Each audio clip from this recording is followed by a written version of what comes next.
said, that's a scrapper. Let him bite your finger. That is a pretty one. Perhaps no one in the history of the sport of fishing has helped more people learn to fish than Babe Winkelman. Growing up as a young boy in Minnesota, Babe was driven by the desire to become a good fisherman. By years of intense study and time on the water, he became the fisherman he wanted to be. Now he's driven by an even larger desire to share that knowledge, to teach others to fish, and to protect the future of this sport that gives so much to so many. There's no company in the world today more qualified to show you the way than Babe Winkelman Productions. With the strongest media network in the entire fishing world, Babe and his production crews travel North America in search of the latest breakthrough methods and information. Through his Good Fishing television series, the Facts of Fishing and Fishing Secrets video collections, Babe shares that knowledge with you. And don't forget his complete, comprehensive guide series of books as well. Babe and his highly respected advisory staff offer you a line of educational products designed with you and your fishing future in mind. Through his examples, we see that understanding and respecting the fishing resource ensures that the thrill of fighting a big fish will be a part of life for angling's generations to come. Whether you fish the open waters of the Great Lakes, the man-made flood control reservoirs, rivers big and small, or the beautiful natural lakes of the United States and Canada, you can take advantage of the recent explosion in fishing knowledge and develop a pattern fishing approach of your own, custom tailored to the way you like to fish. With the help of the experts at Babe Winkelman Productions, we're providing the answers to all of your fishing questions. And now, a special seminar presentation from the man who's teaching America to fish, Babe Winkelman. How you doing today? How many folks here fish walleyes more than anything? Yeah. How about northern pike? How about bass? How about anything you can catch? That's me. We like to do a lot of different things. Today this afternoon we're going to talk about several different aspects. One of them, and probably the most important thing I'll try and share with you, is a system of understanding how to hunt fish, called pattern fishing. And it doesn't make any difference what you fish for. See, what's nice about fishing is that it's a learned thing. Everything you know about it, you learn. You're not born with any knowledge of it whatsoever. Nor were you born lucky or unlucky. You're just simply born a human being. And fishing is one of those things that you've got to learn. We got a couple of problems that we have to overcome as fishermen. Number one is the human ego. We all think we're smarter than we are. We all think we know a lot more than we are, or do. And we try and go out to a lake and we try and outsmart a fish. Well, to start with, I hope you can do that, because if you can't, I'd just soon you wouldn't be on the lake. His brain's about the size of my little fingernail. He's not trying to outsmart you. He'd just soon you get off the lake, because we make a lot of noise and cause problems. But they don't study humans. They don't try and figure us out and how to avoid us. They use senses and instinct, and that's all they've got. And with those things, they go through the world. Now, pattern fishing is based on why nature does what it does. First principle is this: nothing in nature just happens. How many of you come from a farming background or a rural background, like I do? Well, you see things in nature, if you study them and you think about them. As nature changes on a yearly basis and changes the food supplies, the critters adapt to that, don't they? I don't care what they are. I mean, they can be skunk or deer or birds or anything. It doesn't make any difference. Same thing happens below the surface. Nothing in nature is haphazard, period. Humans are haphazard. Nature's exacting, precise, specific. Nothing just happens. Everything happens just. But see, that cause and effect of nature is something you and I can figure out. And when you do, then by adding in a study of the kind of critter we're up against, you can figure out what they got to be doing and learn how to put yourself in the right spot at the right time. That's different than floating around and hoping. Where a fish is and why he's there is based on 6 primary principles. The kind of fish he is, the season of the year, the terrain of the lake, what sits on top of the terrain or the cover, what's for dinner, and how the environment's affecting him, the weather changes. All those 6 factors are the 6 things that control his life. Now you add that into an instinct. A bass, for example, is built to do specific things. He's different than the walleye. He's different than the pike. He's different than the crappie and a bluegill. He's designed different. He reacts different. He seeks out and fills different niches within an environment. Now a bass, however, is not a bass. He's the largest member of the sunfish family. By nature, he's an ambush fish. He's a nest builder. Okay, he has a schooling nature, and there are some times of the year he doesn't feed near as much as he does other times. But he's a sunfish, and he reacts like that family of fish does. He's got 4 instincts he can use to figure out how to stay alive, which means how to keep from being eaten and how to successfully eat. That's all they do. It's called survival of the fittest. By these 4 things. See, you and I seek food for taste, convenience, and appearance. We buy what we buy because of promotion and advertising. But there are no McPerch burgers. No, nothing like that. It's make do with what you got or die. And see, nature doesn't care. It wants some of them to die. It wants the weak to be culled out and the strong to survive and proliferate the species. Because nature is ever evolving and changing, and those that survive are ever evolving and changing, and they can do the best. Hearing is the thing that allows him to detect you and I, for example, from the furthest distance away. He will hear you before anything. Underwater, we have several people in our company that are certified divers. I've been myself for over a decade.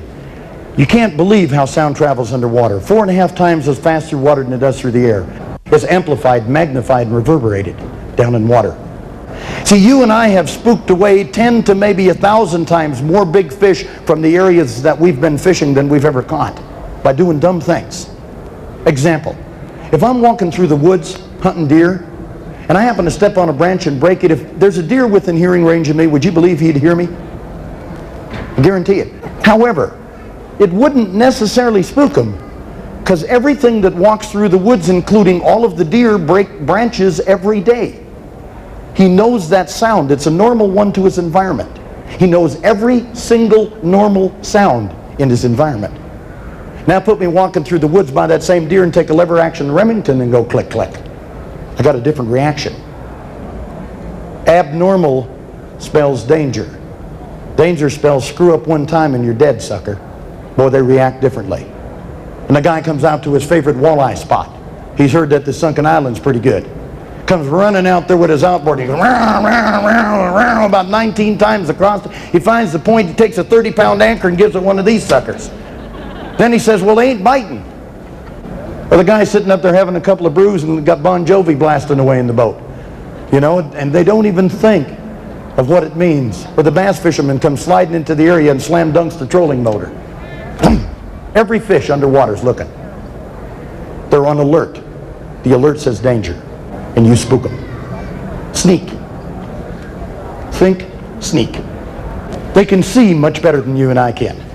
He can see, if I'm looking at you, I can see here to about here. He can see all the way around here on both sides, all the way up here and all the way down here all at the same time. His vision is much more universal. His eyes are placed differently.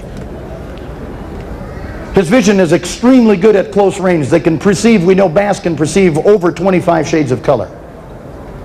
Okay?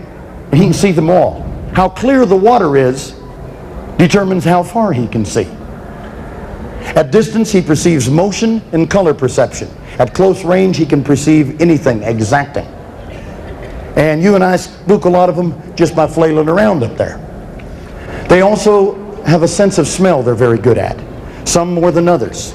Catfish, for example, have lousy eyesight, so they rely on smell. These are diagrams of the smell systems of several kinds of fish.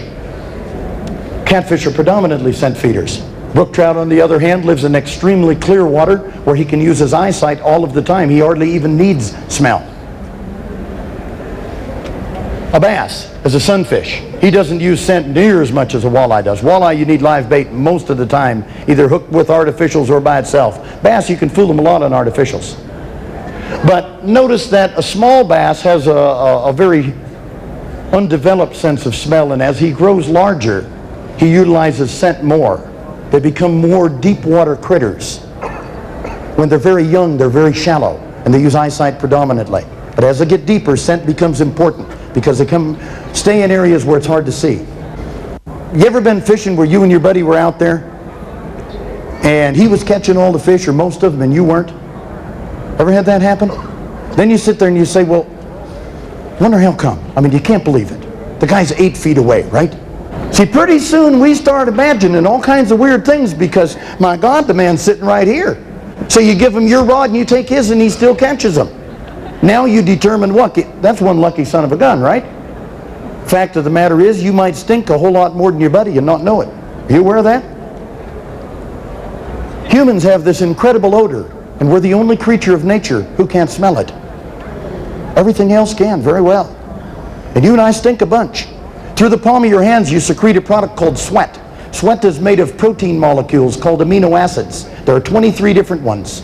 One of those amino acids, called L-serine, has been conclusively proven several times to be extremely repellent to fish and other forms of game. Extremely repellent. You do need to cleanse yourself, period. And you need to keep, now, fact of the matter is, if we lined up 50 people here and we tested them, we'd have 50 varying amounts. Some people give off a little L-serine, some give off a whole lot. Men, white men as a rule, give off the most, more than white ladies. White people give off more than black people. Why? I don't know, but that's the way it works. But all of us give off some. You need to clean. Now, there's a lot of things you can clean with. Okay, make sure whatever that you use has no phosphates, no borates, no nitrates, or no NTA. Those 4 chemicals are the predominant chemicals of household cleaners, and I'm going to promise you they do more things to pollute the earth and the water than anything we do. Don't take the detergent out to the lake. There are other things you can do. Now, secondly, with scent is attractants. All right? You and I have been told as bass fishermen or other types, hey, if you buy this and squirt this on or rub this on, I mean, just throw your bait in the water and they're going to make the suicidal run for it, right? I mean, you've heard that kind of stuff. Let me ask you a question. Let's assume I'm a bass for a minute. This is a stump. I'm sitting down here tucked behind this stump, like this, waiting in ambush. You throw a spinnerbait and it lands right here, and I go, ah! Did I have time to smell it? See, even though I have the ability, it didn't make a darn bit of difference with the way I hit the bait.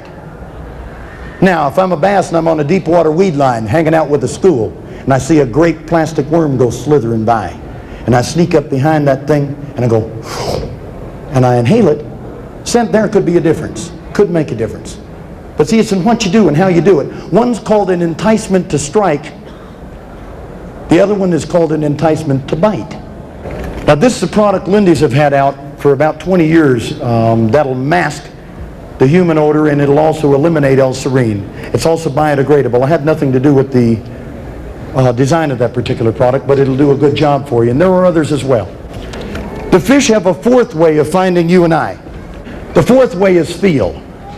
Now, feel is something humans don't do, so we have no idea of what happens with it. When I say feel to you, you think touch, grab. See, that's not the case to a fish. Feel is caused by pressure changes.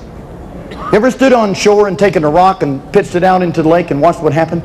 See it splashed and you see all these ripples come out right away? Ever wondered why friction doesn't slow them up? It just, you can be a half a mile offshore and kick a wake from your boat and it goes all the way to shore. See, a molecule of water can slide by a molecule of water at almost the rate of zero friction. All right, just.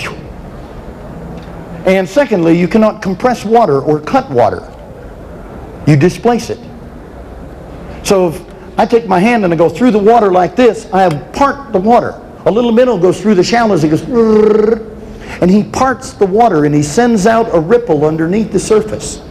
And from incredible distances, they can feel it through a sensory nervous system that runs down the lengths of their body, all the way right down through here, up around their eyeballs, around their jaws, and on the other side. Underneath this nervous system are thousands of little, like hair-like things that are ultra pressure sensitive. He can not only tell that something is over there, he can tell precisely, exactly the source of it, and he can go capture it without ever having to see it. And one study done, they took 6 largemouth bass from a very clear lake, and 6 largemouth bass from an extremely dirty lake. They brought them into observation, and they severed their eyeballs, so none of them could see, period. They blinded them all 100%. Then they put them in observation tanks and studied them. The bass out of the dirty water lake, the first one was able to successfully feed the day after the operation. All of them from the dirty water lake were able to successfully feed within the first week. The bass from the clear water lake, none of them were able to successfully feed the first week. But by the second week, all of them had been able to do it. They had been used to relying on eyesight. That kind of an environment made them more of a sight feeder. This kind of an environment didn't allow it. See, when they can't see, they can still feed perfectly. And in some kinds of situations, boy, that's important for you and I to know, because it determines our choice of tools. Dirty water, vibration's a plus, and certain kind of colors. Clear water color can be meticulously important with any kind of a fish. They use all of these senses to move around their lake and prey and stay alive. Now, sometimes of the year, they're not happy. They're not hungry, I should say. Sometimes of the year when a bass is spawning, he ain't there because of food, he's there because of another instinct that's stronger. Food becomes secondary in nature. Winter dormancy, sometimes food will become secondary. Other than that, about 11 months out of the year, he's got to grow and fatten. And he does so by certain manner. Now, humans are different. You and I eat from 3 square meals from the 4 food groups every day, right? Whether it's January or July or whatever it is. Like Big Larry, my field producer, he says, hey, I'm a light eater. And I asked him one day, what do you mean? Because see, Larry's about 6'4", about 270. Well, he said, simple. He said, when I get up in the morning, it gets light. He said, I start eating. And lots of us are like that. Fish feed by totally different principles called the expended energy principle. They feed only for efficiency. Period. And they're good at it. Sometimes of the year, where they live has got lots of food. The food comes into the lake on a seasonal basis. In the heat of summer is the maximum food production time of all the bait fishes and the insects and the larvae and everything else of all the plant forms. In the middle of winter, the lake goes fairly dormant.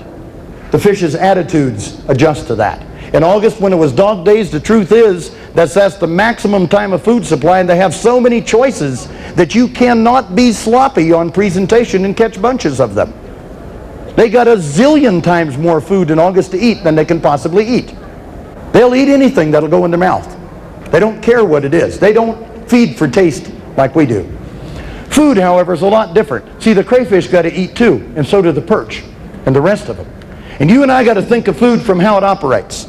The primary source of food in the lake is produced by sunlight and heat, utilizing the nutrients in the lake to produce the smallest plant forms known, called algae or phytoplanktons. They're the #1 source of food in the lake. The #2 source of food are the green growing plants like the cabbage and the coontails and the milfoil. All right? They provide food, they provide cover and shelter as well, and they also give off incredible amounts of oxygen. So does the algae, and that oxygenates the lakes. The primary consumers of food are little animals you and I don't even realize are there, called zooplankton. They're about so long, and they eat these guys. Where the phytoplanktons are concentrated, you will find the zooplanktons concentrated. Where you find the zooplanktons concentrated, you're going to find the bluegills, for example, concentrated. And a lot of other things, other minnow sources, and young of the year fish capitalize on these little animals. And the crayfish. And the carnivores like the bass and the walleyes, they eat themselves. They eat these guys, and at some times of the year they'll eat these guys. See, it's a chain reaction.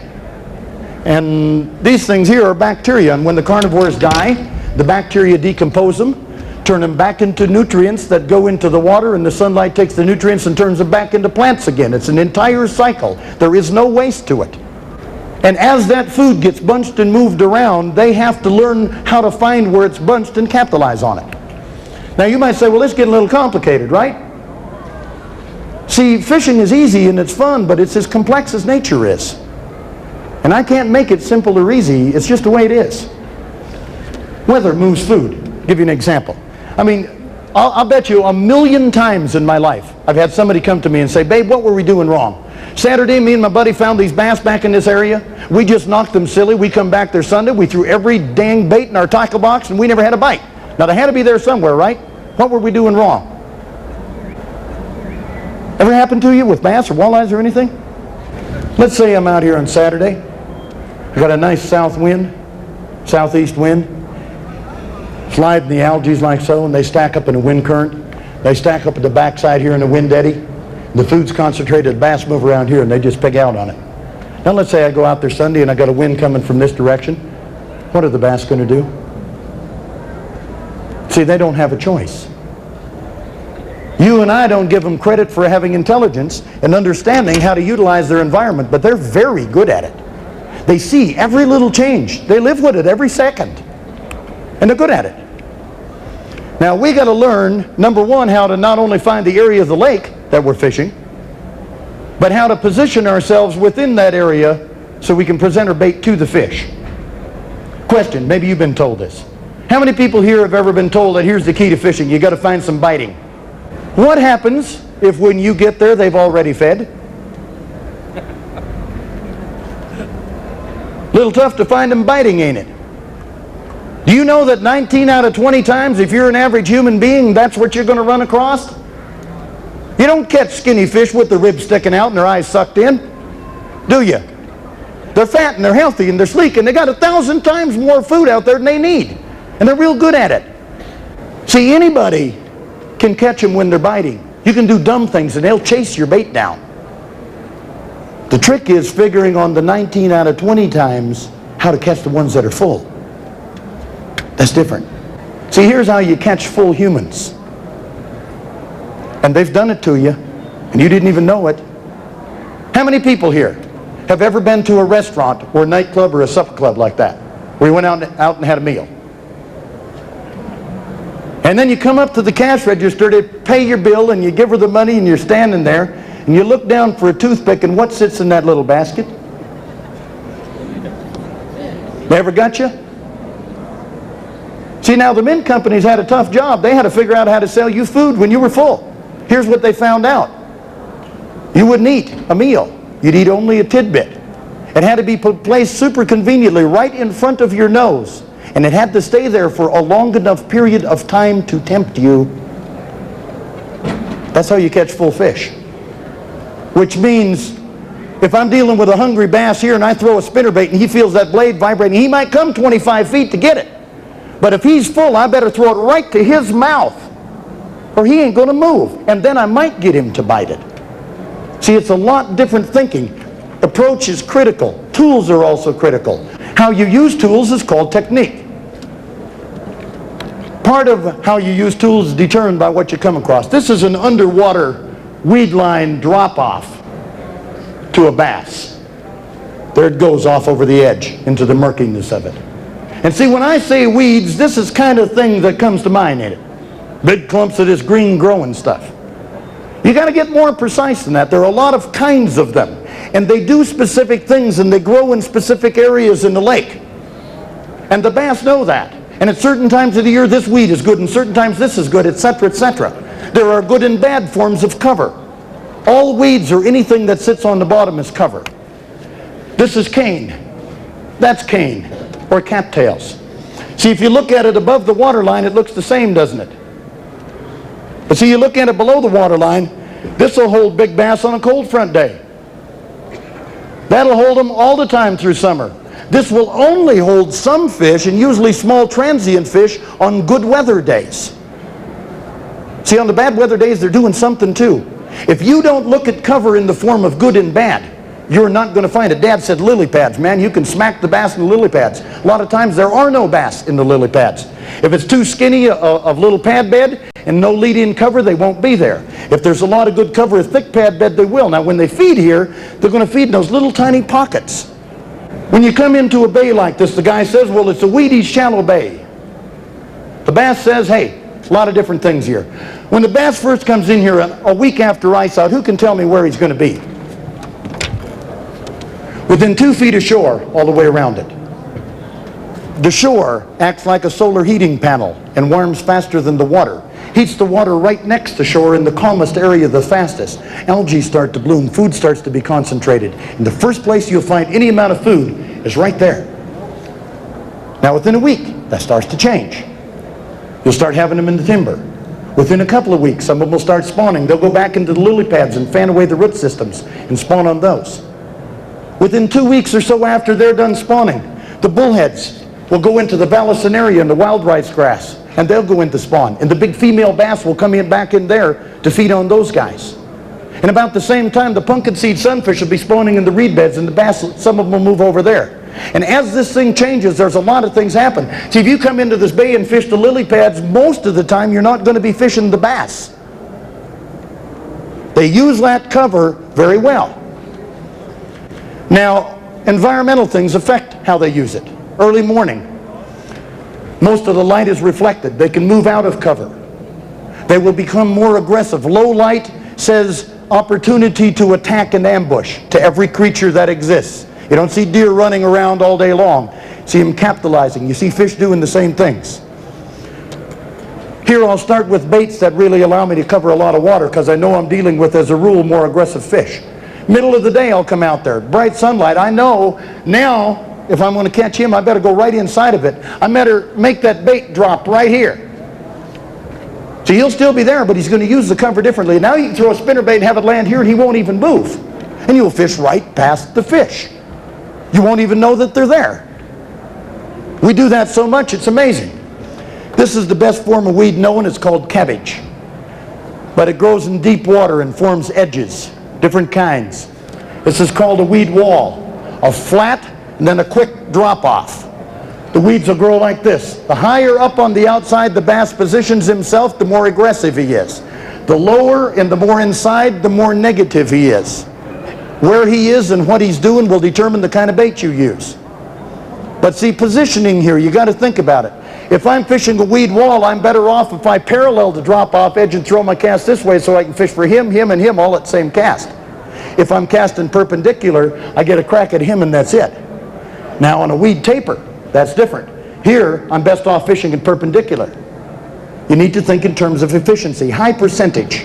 Now when you and I go out to a lake, we'll find areas. Guys call them humps and points and sunken islands and flats and reefs and everything you can imagine. What they are food shelves. That's what a map looks like. That's what the lake looked like to a bass. You see all the edges formed by structure, just like the edges formed by cover. Ever notice deer trails? They go on the edge of the woods, don't they? On the edge of the field, on the edge of the fence line. They don't just aimlessly wander. They use edges to move around their environments. Edges of cover and edges of structure. If you just think two things, food shelf and edge, that's simple. You cannot forget it. This is what a lake looks like in early spring. Ice just comes off. See, where's the first place the bass are going to be? Way in the back end of this one little skinny boat canal. 3 edges of land. Solar heater works faster there than where you have 2 edges. First place food is, first place bass are, crappies and bluegill. First deep water edge you'll find in spring, in the month of June when they move out of the shallows, will be inside turns. The ones that drop the steepest with the thickest weed growths. Then they'll go to points. That same thing is true in reservoirs. They'll use river channels like they use those edges. And they move. Some of them are fairly stationary. Some of them are really opportunists. See that hole up inside the weed bed? That's edge all the way around. It's prime opportunity. How many of those do you suppose you fished by? See, with Polaroid fishing glasses, you'd have seen them. Because the reason you and I can't see into the lake, light bounces off and forms a thing called glare. Polarization eliminates the glare. Now you can look right down into the lake. You can spot the edges of cover and sometimes spot fish. When you go fishing, you use all these tools to your advantage. You go out there, you're hunting fish first. You're not looking to catch. You're looking for reactions. You're going to have to get into the cover, depending upon the environmental conditions, to get a reaction. Too many bass fishermen say, I don't want to throw in there, I'll get hung up. That's part of the game. If you're not getting hung up and catching lots of weeds and losing baits, you are not bass fishing. You're hoping to find hungry ones. And you realize with low light periods, you're going to have more chase fish. Bright light periods, you will have less. So it'll determine what you start with. Let's say we're going early in the morning, I'll almost always start with a spinnerbait. High percentage bait. I want to use, when I'm trying to find areas with fish, the highest percentage bait I can be throwing. I know I can bring them in. I know I've got color and size and everything down right with that kind of a bait. I use almost always a 3/8 ounce single spin spinnerbait. I can be more accurate casting it and I can get about the same results depending upon how I do it. Those are the primary colors. Dirty water, the blade color is critically important. Muddy water, use fluorescent yellow, fluorescent orange. If it's super muddy, use fluorescent red. Don't even mess with any other blade colors. In clear water, the skirt color is more important than the blade color. I'll use nickel or hammered copper or gold in clear water, or pure white. Because in dirty water, they're coming to the source of vibration. They don't see the skirt. The first thing they see is the blade. In clear water, they come in, they see the body of the blade. It's larger. And that's where the hook is. That's where you want to draw them to. Now, years ago, I asked Buck Perry. I said, Buck, how do you find bass so fast in the lake? Buck says, babe, it's simple. He said, they're either shallow or they're deep or they're somewhere in between. I looked at him, and you can imagine what I first saw. He said, here's what I mean. When you come to a lake, he said, you fish a series of high percentage shallow water patterns. After 3 or 4, if you've made no contact, forget it and go fish a series of deep water patterns. The catching doesn't start until the hunting is complete. Now, if you're in 6 foot of water in the back end of a bay, realize something. There's deep, shallow, and in between water here too. Guy will take a spinnerbait, throw it at the bank, and reel it in. You know, you got to, every cast you're changing. Think deep, shallow, and in between. A spinnerbait's a high versatility bait. If they're feeding by the bottom, you want to know about it. They may not come up 4 feet even to take it. If they're feeding right on shiners that are skimming right underneath the surface, neating zooplankton, they don't want a worm slithered on the bottom, even though they're in the same 4 foot of water. That makes a lot of difference. You're just looking for a reaction. See, if you're looking and doing a lot of little things, they'll start to tell you things. If you come into a lily pad bay, realize that the cover forms structure. See that? Now, see this spot right here? Edge, edge. If I go through that whole pad to lily pads and hit the 10 highest percentage spots with an accurate cast, I have taken no fish. You know what I do? Move. There ain't enough of them there to mess with. You got to think in terms of high percentage as you're moving. I want to eliminate the hunting time as fast as I can. Now, once you have made some contact, realize you've probably fished by 75% of them. If there's bass present, now you're going to have to start dinking around a lot heavier. But you're first looking for contact. You go through a reed bank. There's tons of edges. Most guys assume in this kind of cover, the deep water edge, boy, that's where the big bass are? Best cover's on the shallow side when they move into the reeds, and they do most of the summer long. Middle of the day, big bass way back here. A worm is an enticement bait. This is a bait, a high percentage bait when I've got to throw tight into cover. You rig it like you see in here. That's called Texas style. It's totally weedless. You put a sliding bullet sinker above the top of the hook there on the monofilament line, you can throw it in a Christmas tree and not get hung up. Jigging pigs are another kind of a bass bait that also work for walleyes.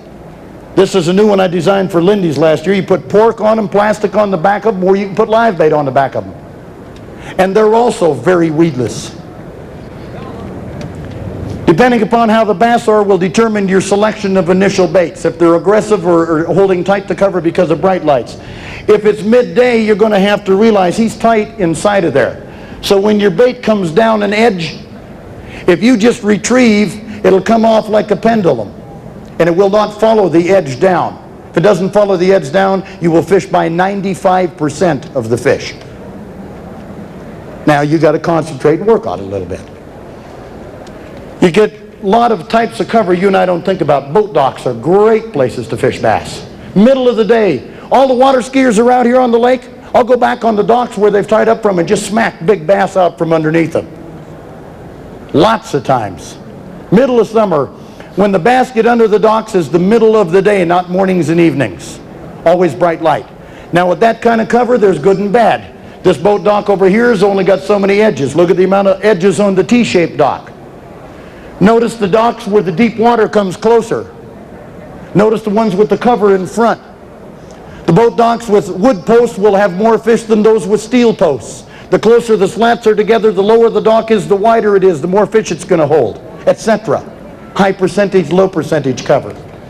When you're fishing brush and timber, guy always asks me, babe, what pound test line do you use for bass fishing? See, my answer is this. I use the lightest line I can and still be able to catch fish under the conditions where I've found them. You can catch a big bass on 4-pound line if you got him out in the open. When I'm deep water worm fishing on the weed edges, 6-pound line predominantly, sometimes 8-pound. You get back in timber, 20 or 25, it's going to take that to handle the fish. See, the big bass ain't going to be here. The big bass is going to be back here, a better edge. There is no such thing as what line do you fish for bass, or what kind of a rod do you use. See, the rod you need to handle this kind of fishing is totally different than one necessary for jigging walleyes or fishing bluegills. Each one their tools. Crankbaits are probably the easiest, most foolproof, all-around bait you guys can fish. For walleyes, for bass, or for northerns. In summer, crankbaits are deadly. Now the key is they've got to run. When a minnow goes through the water, he doesn't give off a good vibration, he gives off a perfect one. That's why if that crankbait does not run, they can detect that. It's only vibration that's allowing them to detect it. That's why perfect running bait is so imperative, regardless of the brand name. Now, once he starts moving into the vibration source, the first thing he will see is motion. And then with motion, he'll perceive color. If the colors are right, he'll continue on and smack it. If they're not, it'll stop him. If you've ever been bass fishing and watching with Polaroid glasses, you'll see fish come in. And they'll come in, they'll take passes at your baits, and they won't hit it, and you'll watch them do it. They're telling you something. You're just about there. You're on a lower percentage bait. Switch colors. They're trying to tell you. See, there is no what's the best color. It varies with so many conditions, just like with jigs or anything else. If I'm fishing muddy water, fluorescent orange up here on the left is the best single color. If I'm fishing stained water, because a lot of algae and zooplankton, chartreuses and limes. If I'm fishing places like the Missouri, I'll use a lot of chromes when they have rainbow smelt to feed on. Purple and emerald and blueback chromes. And it varies. But you don't know. Secondly, as the sun comes up in the morning and it keeps doing this all day, it changes the amount of light present. The color most usable, or the highest percentage color, is continually changing all day long. You know when you and I switch baits? When? When you're not catching fish, right? See, that's exactly wrong. When you're not catching fish, you're using one of the highest percentage baits that you can use, and you stay with it because you're looking to find them first. See, you could fish by a whole bunch of them with the wrong kind of bait. With a low percentage bait, never know that they're there. Now, when you find some, that's when you start playing games. Now, crankbaits in summer are very high percentage bait for walleyes, bass, and other things. I can take a trolling motor and position, scoot down a deep water weed line I've never fished, and I can cover an incredible amount of area. The heavier your line, the more it affects the action of the crankbait. 12-pound line opposed to 8-pound line can make as much as 2 foot of difference in running depth of a crankbait. The additional diameter of the line makes for more friction as it runs through the water. It puts a big bow in the line that pulls the bait up. When you're using crankbaits, you never, ever, ever should be using a snap swivel in front of them. If that bait's spinning out, throw the thing away. Minnows don't go through the water doing this. They don't. If the bait's not running, trash it. You never use a snap that has these oblong corners on it. You see, that'll affect the action and the vibration. If you're using a bait like a Rapala, you don't tie a knot directly to the eyelet. All right, because that'll hamper the action.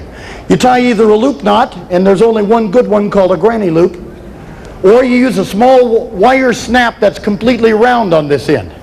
Several companies make those. Or use an O-ring. Now, shadlings all come with O-rings on them, so you can tie directly to the O-ring. I, a lot of times, though, use a wire snap in addition so I can change baits faster. To get good at fishing takes several things. Number one, it takes the right attitude. When I go fishing, I don't worry about whether they're biting or not. I know if I find them and figure the pattern out, I am going to catch fish. Secondly, knowledge is important. We're not as smart as we think. We need to learn more. What's exciting is that we can. Part of it's concentration, part of it's practice.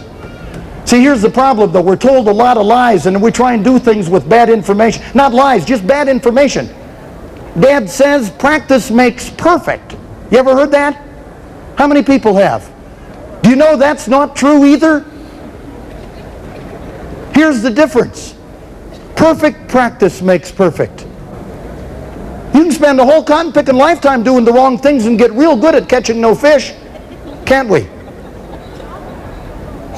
If you practice the wrong things, don't expect it to improve your results. Nobody. The fish don't care or know who's on the other end of the line. So if you ain't catching them, for God's sakes, don't blame the fish. But understand, perfect practice does make a difference. Somebody said, what was the biggest bass you ever caught, babe? I said, I don't know. Here he is. Or that's very close. But you see, here's what happened to him. Yep. That. See, with fishing, we can have our cake and eat it too if we work together, and that's exciting. I'll meet you down there if you want to chat. Thanks so much. It's been my pleasure. Good fishing to all of you. Whatever stuff is here for the taking. In addition to the Fishing Secrets video collection, Babe has produced 18 tapes in his highly praised Facts of Fishing library. In each tape, Babe couples exciting action with hard-hitting facts and detailed diagrams. If you want to learn all you can about catching your favorite fish, or just want to be entertained, the Facts of Fishing library has it all. Babe is also the author of 6 books in his comprehensive guide series. Titles include Walleye Patterns, considered by many to be the Bible of modern walleye fishing technique. If you fish walleye, this is one book you won't want to be caught without. Then there's Fishing Canada, the angler's roadmap that unlocks the mysteries of the vast Canadian wilderness. This book reveals Babe's secrets for taking trophy Canadian fish, no matter what species you're after. And then there's Largemouth Bass, the book that delves into Babe's finely honed technique for catching America's favorite fish. From border to border, coast to coast, this is the book that has it all. And then there's Jig and Live Bait Fishing Secrets, in which the basic fundamentals of jig fishing and live bait rigging are covered in Babe's easy-to-understand style. And then there's Babe's comprehensive guide to fish locators. If you're thinking of buying one of these sophisticated fishing sonars, or aren't getting enough out of the ones you already have, you can't afford to be without this book. And finally, the Strictly Fish Cookbook, the one everyone's been talking about. Babe and his lovely wife Charlie have combined talents to put together these terrific fish recipes and more. It covers everything from field care to table fare. And don't forget Babe's Good Fishing audio cassette series, hailed as one of the finest educational tools for anglers of all skill levels. These tapes contain Babe's secrets for catching all of America's favorite game fish. And to see what you've been missing, pick up a pair of his fisherman's favorite polarized sunglasses. Like everything else Babe puts his name on, these are the best there are. With ground and polished glass lenses, side shields, matte finished frames, and their own lanyard and protective floating case. Why, you'll wonder how you ever fished without them. And you can be a part of Babe's Good Fishing research team with official jackets, hats, shirts, patches, and decals. For a free catalog, simply write Babe, Post Office Box 407, Brainerd, Minnesota 56401. That's Babe, Post Office Box 407, Brainerd, Minnesota 56401. Babe's complete line of educational products are available in leading sporting goods stores across the United States and Canada. And remember to watch Babe's Good Fishing TV series, the most exciting and informative fishing show ever filmed. And you can count on Babe Winkelman Productions to continue to be the leader in educational fishing products, because after all, we're the people who are teaching America to fish.